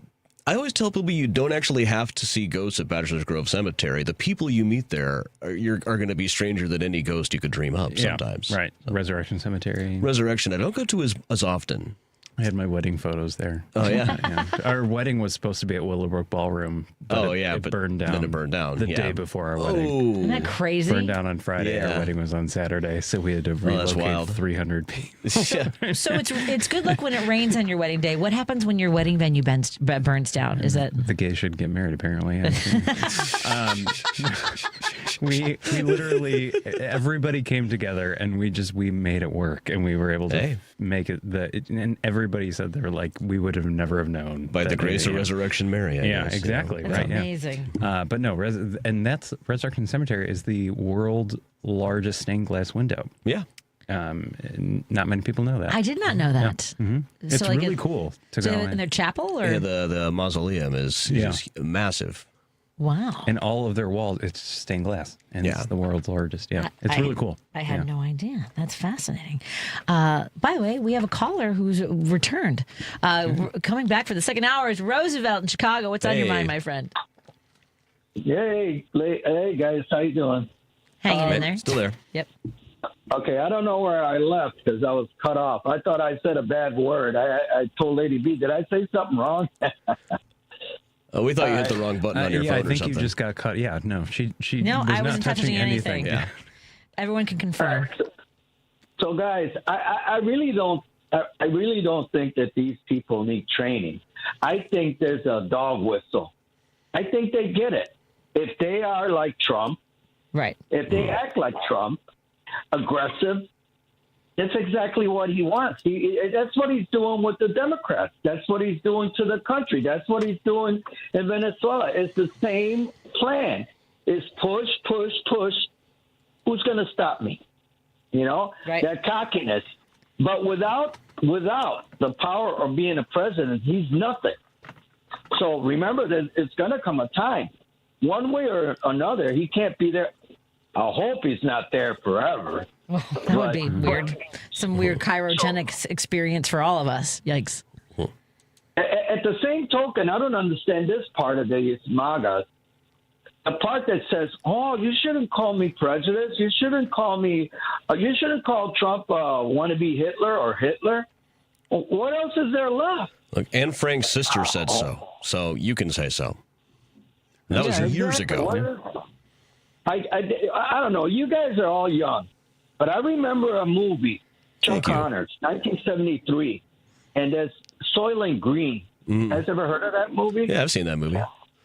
Yeah. So, we're heading in that type of it's hard to figure out what eventually he wants to do because he comes up with new things as he goes along, such as that press conference right after where all his cronies were. He dropped the ball on them and said they're the ones that are going to run Venezuela. And I know he's going to drop it in Rubio's lap because he speaks Spanish. But if he does something that he doesn't like, he's going to kick him out. And by the way, there's plenty of people in line in Florida to take the spot of Rubio. Don't think that there is. Faust got a better deal than that guy. Yeah. I think that he doesn't like Rubio, so he's putting him in a failing situation, right. And suddenly Rubio's going to have to spend more time with his family, and Rubio absolutely sold his soul for that guy, and what did he get? But when we exactly what he should have expected. But when we meet with people that are MAGA, just watch how they act towards you aggressively, and even if you see people on the streets or whatever, I like I said, a while back, I saw a lady. She had an accent, a European accent. I don't want to say what country, and I guessed it right. But she was going crazy. She goes, "Oh, you're one of those." I go, "What do you mean?" She goes, "You're a Biden supporter." I go, "Yeah." I mean, what about it? She goes, "Oh, all you people that come from Mexico, you should be sent back." I go, "Oh, yeah? Well, you got an accent, and I know where you came from." I go, yep. And I guessed that right. And she goes, "So what?" I go, "No, you're nobody to talk. You're a kooky lady." And she was saying, "Oh, you guys should all go back." But that's my point.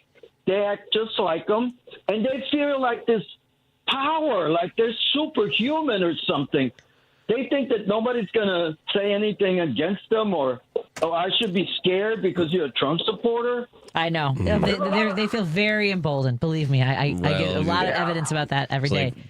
Does Stephen Miller stop to think what's going to happen when they get to phase 2? Yeah.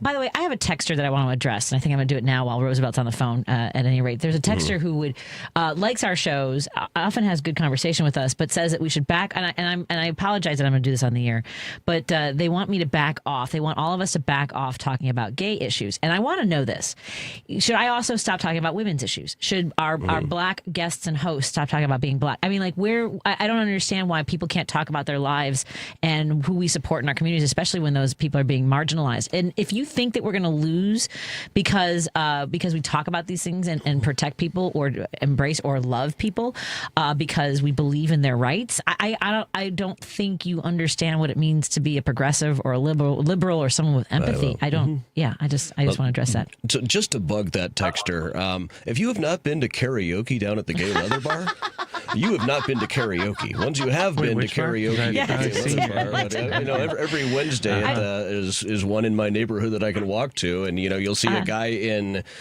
who looks like a substitute chemistry teacher wearing silver spandex underpants singing great Sinatra covers, and everybody gets up and does the Charleston while somebody sings Renegade by Styx. Yeah. It's a party. Okay, I told you not to talk about me. All right. Yeah, thanks for calling in, Roosevelt. Again, and it would be like me and you, Roosevelt, not talking about our experiences as Latinos. I don't. Exactly. Yeah, it doesn't. It doesn't work for me. I'm not going to censor myself. I can't sit here and self-edit. And I can't have guests on that aren't going to talk about their loved ones and their lives. So I don't know what to tell you. I hope that you continue to listen.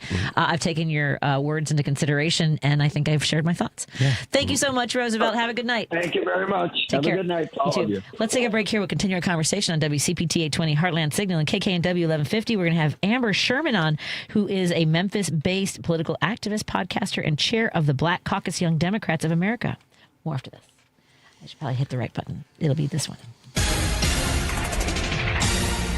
You're listening to WCPT 820. Here's the latest Chicago weather update.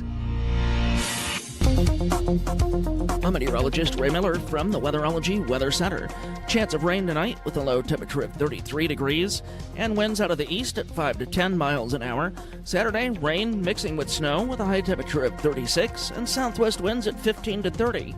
Sunday, sunshine with a high temperature of 33, northwest winds at 15 to 30 miles an hour.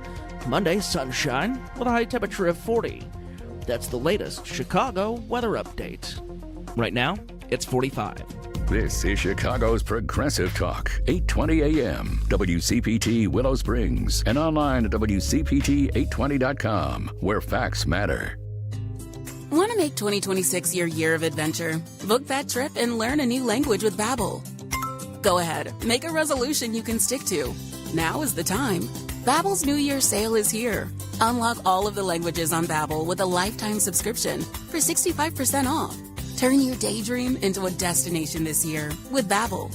Get Babbel's lifetime access for less at Babbel.com. That's Babbel.com. Babbel.com. A tree can be a warrior, battling global challenges with greater courage. A tree can be a solution, cleaning our air, supporting our communities, and protecting our wildlife.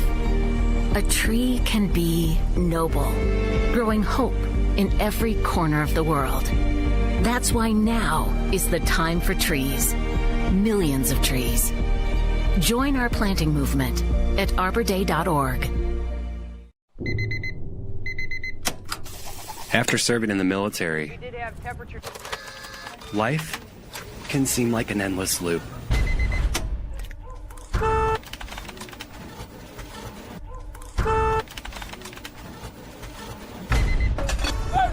But the cycle can be broken.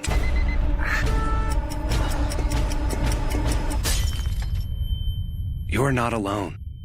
Visit maketheconnection.net to learn more. You're listening to WCPT 820, because facts matter. Union Strong Chicago continues to lead the way with progressive values and in preserving democracy. Your support of the Minocqua Brewing Company Super PAC efforts in Wisconsin and beyond strengthens the fight against MAGA Republicans. You can now purchase progressive beers like Labor Lager, Love Wins Fruited Sour, and the Resistance IPA in Chicago at Rogers Park Provisions, Diversey Beer, Wine, and Spirits in Lakeview, Park West Liquor, Wine, and Beer in Lincoln Park, Logan Square Liquors, and Tip Top Food and Liquors in Westtown. Visit MinocquaBrewingCompany.com for all their Chicagoland locations. As always, no matter how bad our sports teams are, please drink responsibly. You're listening to Driving It Home with Patti Vasquez.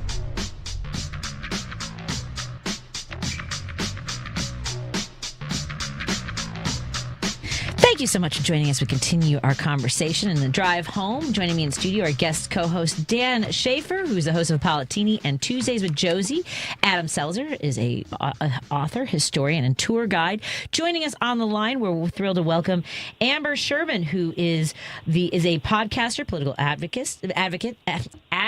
I tried to combine too many letters there. Amber, and chair of the Black Caucus Young Democrats of America out of Memphis. Amber, how are you doing tonight? I'm doing great. Thank you so much for having me. My pleasure. Tell us a little bit about yourself. Did you grow up in Memphis? I am a native Memphian, born and raised here, still live here currently. I'm a policy organizer, as you said, and I make policy breakdown content on Instagram and TikTok. I also consult with folks and then, of course, chair the Black Caucus for YDA and do a lot of programming with them, hoping to, increase the access that Black folks have within political spaces and within advocacy spaces.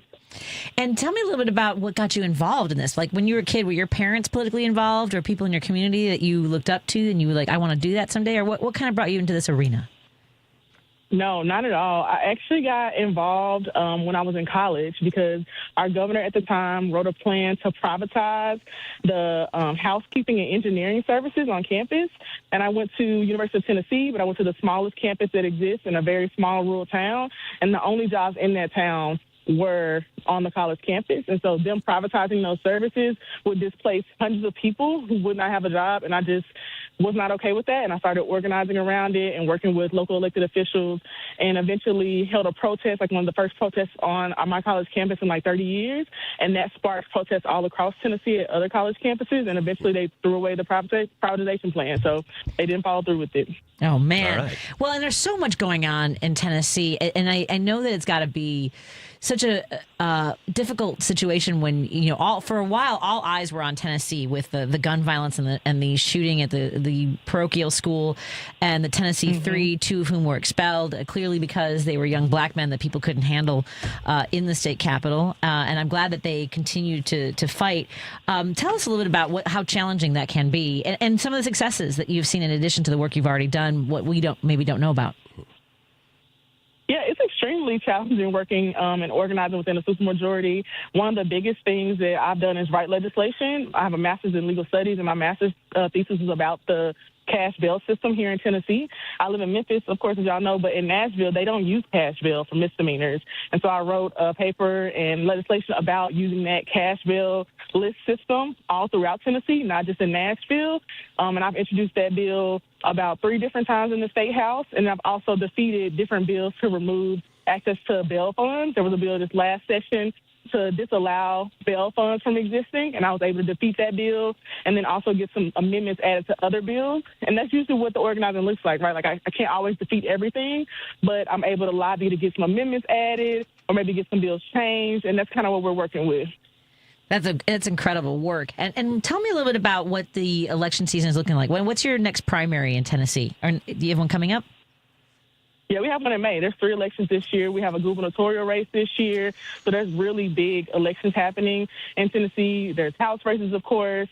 There's a few Senate races, not that many, but locally in Memphis, every county seat is up. So the county mayor, our county commission, our clerks of offices like the juvenile court clerks, the criminal court clerks, like all the important things that people don't really know much about. And so I've actually been working on a series around voter education for those things because most folks don't know what a criminal court clerk does or like why it's important and why it matters to have someone in those positions that are competent.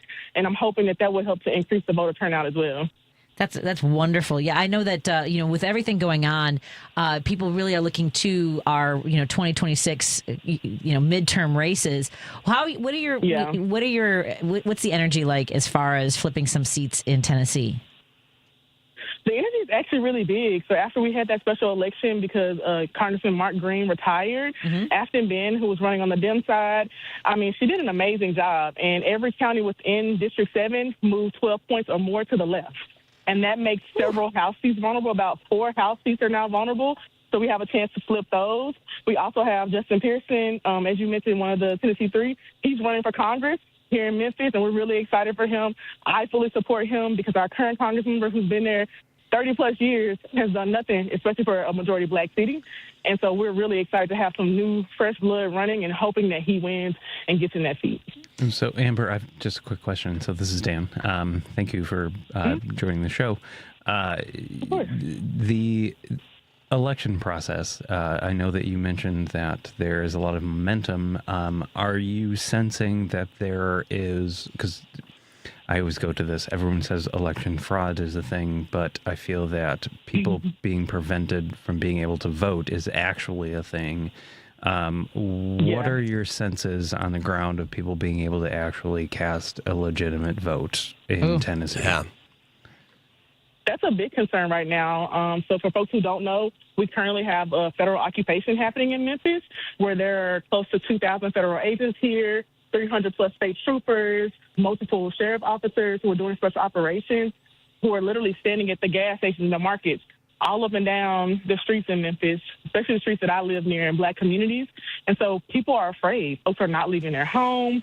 The financial market here is doing horribly. We're seeing business down 40% plus in the downtown district, in the majority like Hispanic restaurant district areas and the black areas, because people will not leave their homes because they're so afraid of being targeted, because these federal agents have done close to 60,000 traffic stops so far and given out over 50,000 citations.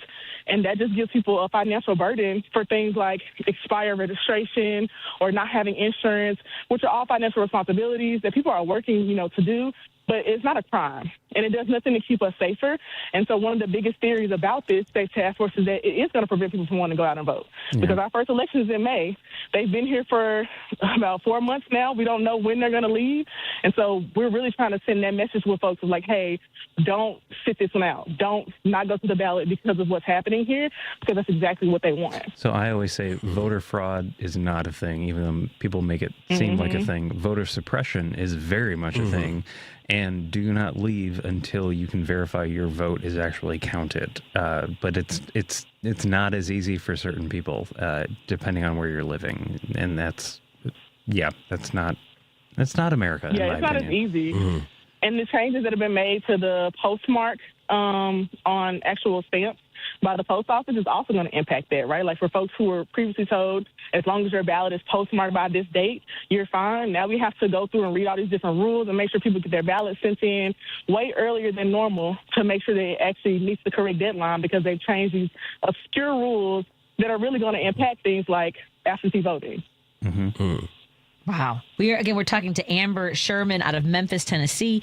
She's a political activist, podcaster. Where can folks find your podcast? I'm sorry, you broke up a little bit. Oh, I'm sorry. Your podcast. Where can folks check out your podcast? Oh, yeah, it's available on all major podcast platforms. It's The Law According to Amber. I also post clips on my Instagram and TikTok, A is for Afro, and that's where I also post policy breakdown content that folks can check out as well if they're interested in learning about, different types of races, different types of policies. I talk about local policies as well as federal ones, and so there's plenty of information for anybody that don't live here in Memphis. I appreciate that. I think we should be learning about communities, especially sister cities that have federal occupation, because I think a lot of that is, we talked about this earlier, is to normalize having federal presence to basically, they're trained to make everybody, we're all the enemy. Yeah, that's what a lot of folks here in Memphis have been saying, too. Like, we are not dumb. We know exactly what's happening, and I'm so glad that narrative is carrying, and folks know this is not normal. It's not normal for me to drive down Park Avenue in Orange Mound, the first city that actually ever existed before even Memphis was here, the first majority black city created by black people, and there's a National Guard troop at every single store and gas station. Wow, that's insane. I'm so sorry that's happening to you, and on behalf of a city that is experiencing much of the same. And of course, after the tragic events out of Minnesota, are people on edge after this just horrifying event, this shooting? Yeah, I definitely think they're on edge, but we're also trained. Like, people have been going to trainings. We have legal observers. And I know that, we as a community have built-in community care and know what that looks like. And so people are still activated. They're still showing up.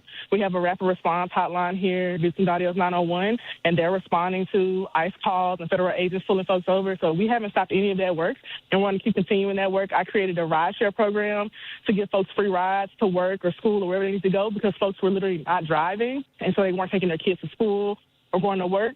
And we don't want that. We want to make sure people are safe. So I created that program as well to help folks in Memphis make sure they have a way to get, back and forth to places that are important. Outstanding. You're doing all the things. All the things. It's Amber Sherman. Go to ambersherman.com. Thank you for the work that you're doing. We'd love to catch up with you again, my friend. Of course. I would love to. Excellent. Have a good night. Have a good weekend. Try to enjoy yourself. We're carrying a lot this week. Take care. Thank you. I appreciate it. Of course. Our pleasure. Let's take a break here and continue our conversation. The phone lines are open. So is the text screen, 773-763-9278. That's 773-763-9278. More in a moment. It's the Democracy, Stupid, with Edwin Eisendrath. Trump's undertrained and overarmed thugs continue to terrorize neighborhoods and threaten reporters. I stood with terrified parents outside a school. ICE had just done a drive-by, and that's all. They didn't make an arrest. They didn't even try. It was a show of force intended to frighten people. Chicagoans are documenting all of this. Chicagoans are standing up for America. Edwin Eisendrath, Saturdays at 1 p.m. on WCPT 820. Check up on health with Chris Whitting. A study at the University of Kentucky School of Medicine suggests that exposure to cold temperatures may help you lose weight. Most adults have what is known as white fat, but colder temperatures can turn that white fat into brown or beige fat, which burns glucose and energy in order to produce heat. Dr. Philip Kern led the study. I think the significance of this, though, is not necessarily as a quick fix to make you lose weight. I think the significance of this is the fact that our white fat has the ability to turn on the genes that burn calories, that become beige. So this opens the possibility for developing treatments or drugs or targets that might be able to capitalize on this and allow us to maybe burn more calories and maybe as a future effective weight loss drug. One caveat. Dr. Kern found the more obese a person is, the more it hinders the process. Just hang up. With Checkup on Health, I'm Chris Whitting. Nobody had to tell your grandparents not to drive while using their typewriters. Why should it be any different for us kids and our cell phones? Distracted driving was the cause of more than 3,000 deaths in 2022. Come on, we're smarter than this. Let's put down the phones and focus on the roads. Drive safe, everybody. Don't drive distracted. A message brought to you by the National Highway Traffic Safety Administration, Project Yellow Light, and the Ad Council. Alexa, play WCPT. WCPT from TuneIn. If you're listening to this station right now, you've definitely heard my voice before. Hi, I'm Hawk. And I'm Pete. And we're with Source Solar, your local source for solar. Source Solar is Chicagoland's premier solar installer, providing solutions for over 1,000 homeowners and business owners across Illinois and Iowa. With over a decade of industry experience and deep roots here in Chicago, we have the expertise to help your transition to clean, renewable, resilient energy. We can guarantee that we save you money day one without any out-of-pocket cost to you. This means you have an instant ROI, instant payback, and can save money to add to your bottom line day one. At Source Solar, we source everything as local as possible, meaning we always carry the Made in USA sticker. Find us online at www.source.solar. Stop in our office at 5710 North Northwest Highway or give us a call at 773-985-3992. And don't forget to ask for Hawk or Pete.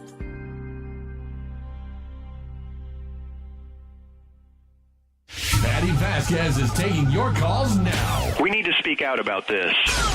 At 773-763-9278. Hello. It's Driving It Home with Patti Vasquez. Thank you so much for joining us as we continue the drive home. Joining me in studio, our guest co-hosts, Adam Selzer, whose parents made some good trouble in Atlanta, Georgia. You can check out which news outlet? It was the Brunswick Daily News, I think. That's so cool. Whatever the Brunswick newspaper is called. Were they politically active when you were a kid, too? Not at all. No, oh, really? I remember I grew up in Iowa. I remember in the 88 caucus, they were for Jesse Jackson, but they weren't like knocking on doors or anything. Right. I very rarely heard them talk about politics. I knew who they were voting for, but that was about it.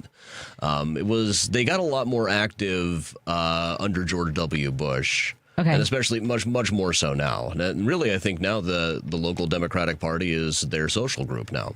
Oh, that's so when they moved to Brunswick, I was like, well, who are your friends going to be? And that's who it is. They got involved politically. And the difference between there and Chicago is my dad became co-chair of the local Democratic Party by raising his hand when someone asked, does anybody want to be co-chair? Well, it would take so long in Chicago for that. Yeah, no, we were talking kidding. During the break, and I was asking like how many people are participating in these protests, and you said you're like 30. Yeah, people. they get. I pretty good. think on a given week they get about 30 people, sometimes a lot more. Yeah. For a regular protest, that's for just good. like a weekly thing in Brunswick, Georgia. Yeah, that's why I love going to Wisconsin. Like there are groups in Elkhorn and Racine and Kenosha and the volunteers. County, yeah, it's so good. This really, you know what's interesting? I was just thinking about this because I know we're getting some. There are folks who are hate listening to the show, and I don't listen to conservative radio. It just doesn't draw me in. It doesn't appeal to me. I listen to the things where I identify with some of the conversation, or it's entertaining, or it's interesting, and I can't imagine wanting to just be angry by the sound of someone's voice or what they say, sharing their opinions, their perspective. I've never thought that the Conservative Party should shouldn't exist, that Republicans shouldn't exist. And yet they seem hell-bent on eliminating us and have said as much. I mean, our administration is saying as much, that we are unhinged, that we're brainwashed. That we're domestic terrorists. And by the way, I do distinguish between conservative and the Republican Party and MAGA. There's not much conservative about what's going on there. Right. It's big government. We are not talking about just rounding up people who you consider to be undocumented, because people are being picked up based on the way they look, the accents that they have and things like that. I don't have to tell you. I don't know. Don't listen to the show if it makes you this angry. I am not going to change my mind, and I will even dig in deeper the more, just like you do, the more I, you dig to all the trolls out there, Trump has farty pants.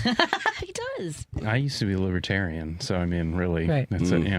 Literally, I was as far to the right as you could possibly be, and now I'm blacklisted from certain radio stations at the Democratic Socialist, as they call Dan the Socialist from Chicago. And you actually don't call in to be nasty. You call in to actually have a conversation. I want to have and a conversation. Yeah. But they don't want to have that conversation. And I'm like, you said this. I'm going to bring this. And they're like, no. And they just cut it off. And driving in, I tried to call in, and the radio show that I'm blacklisted from, I wanted to talk about the way that they were talking about what happened in Minneapolis, and they were being very, very nasty about individuals. And here's the thing: like, I don't want that agent. Sorry, Carmen, if you're listening. She, as a law enforcement officer, does not appreciate us calling them officers or law enforcement, because she doesn't believe they're actually enforcing the law. The stormtrooper.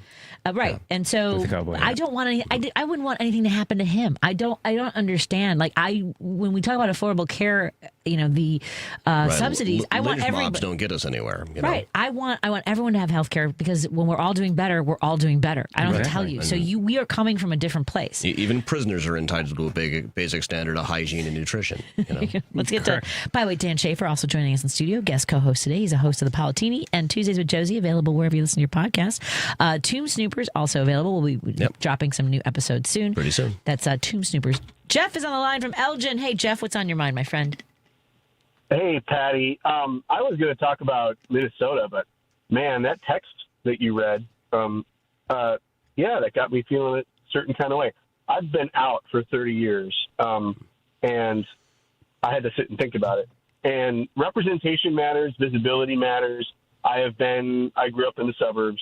I have been in too many rooms where I was the only person I knew in the room who was queer, and hearing that other voice, knowing there's someone out there, knowing that there's someone else who's an ally like you and your show. I think I consider CPT an ally, but your show especially, it matters. It makes a difference.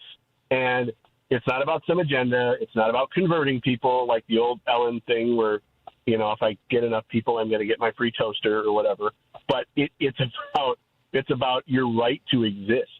And these people are conservatives. They're regressives. They're trying to roll us back to a place in history where immigrants, where people of color, where people who didn't think like you or worship like you, and people who don't, love like you are invisible and hidden. And that's the core of this.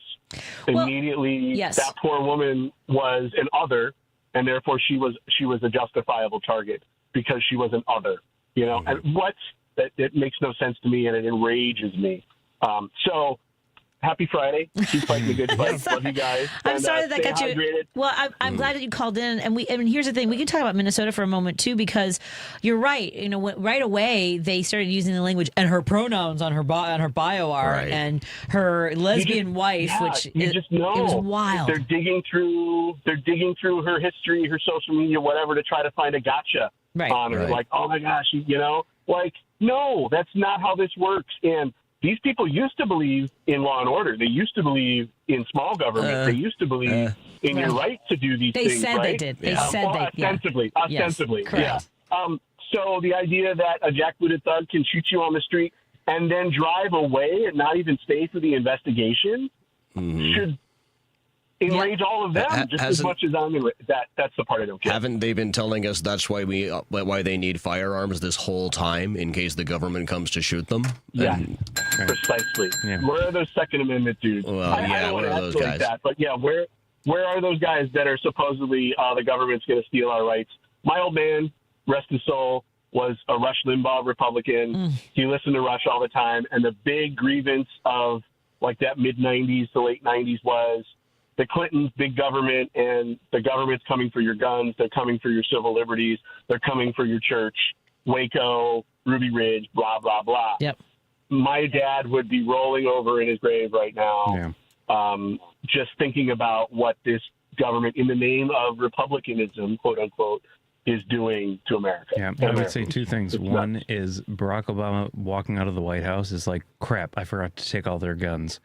And number two is, if you ever want an ally or a supporter, it is in Patti Vasquez. Oh. And she is the absolute best person who makes you just feel safe and protected. And that's it. If loving people, because it's all of us, right? The idea that we lose races because we think that everyone should be loved and uplifted would be all of us. It would be Latinos, it would be black people, it would be women. I mean, they don't want any of us to have any sort of power or voice in any of this. So miss me with all of that junk. So thank you so much. This is church for me, because this is where I feel connected to my fellow man. Jeff, I love you. Have a great weekend, my friend.